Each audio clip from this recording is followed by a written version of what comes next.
Let's talk about your live show for a minute, because it is one of the most entertaining live shows I have experienced in many, many years. Thank you. Have any of you guys seen these guys play live before?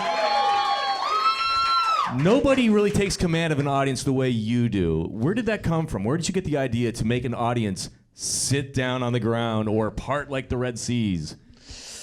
I mean, you know, that kind of approach has been like a work in progress, really, from when I first started to perform live. You know, sort of like the age of sort of like 14 and 15.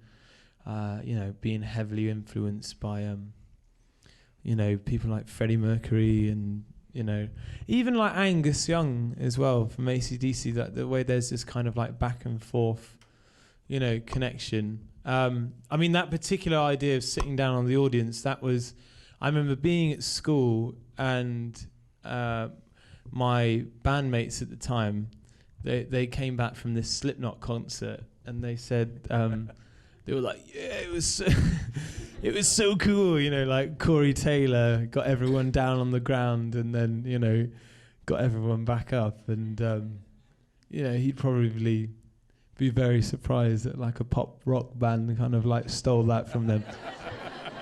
I can imagine like them doing it, like it would be a lot more effective. But I think in terms of like what we do live, you know, like a lot of the gimmicks, you know, have been long personal works in progress, and then also as well, like always trying to fill your head with new ideas. Whether that's, you know, I've always enjoyed watching like live DVDs and, you know,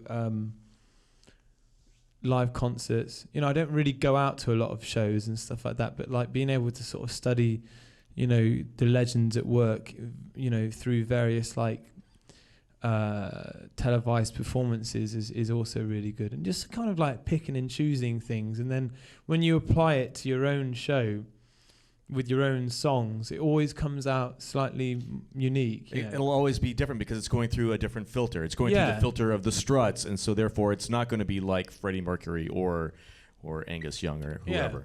But it's always the same principle, you know.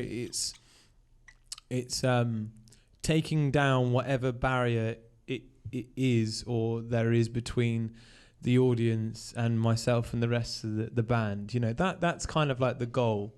Do you think that other bands, not to slight other bands, but do you think bands today are lazy compared to what, like your work aesthetic? I mean, like from fashion all the way to the I mean, you guys, and here's the thing, these guys have so much fun during their live shows, but if you just take a second and actually listen to what they're playing, they're really good players and they play really well together, but yet you still go over the top and you're like, I'm going to make sure that you have a good time, and here's some other things. Do you think other bands are lazy by not applying themselves that way? I think that's all right. They're not listening. It's not being lazy. I mean, sometimes I personally think like, oh God, like I wish we hadn't set this bar up because now we got to do it 4 days a week.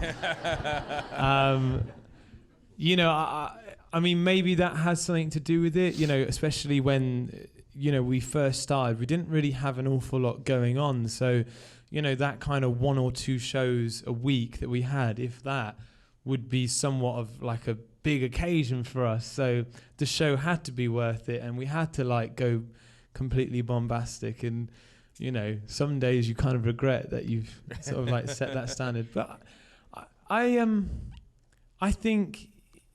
don't think it's a lazy thing. I think there are a lot of hard-working bands out there. I just don't think they have big enough balls to do it. You know, and in terms of you know, getting up there and laying yourself on the line, because to do what we do, and I think me especially, you open yourself up completely. There's no barrier, right. And you know, you can't be self-conscious and you can't think twice. You know, you have to do and say certain things that, you know, people. I think we're possibly the most easy to sort of like rip band in the world, because, you know, we do things which are different, and when you do things which are different, it's easy to kind of take the piss out of it, you know. Sure. So I just think a lot of people are very self-conscious, you know. What is cool and what's not is becoming far too important in rock music, I think.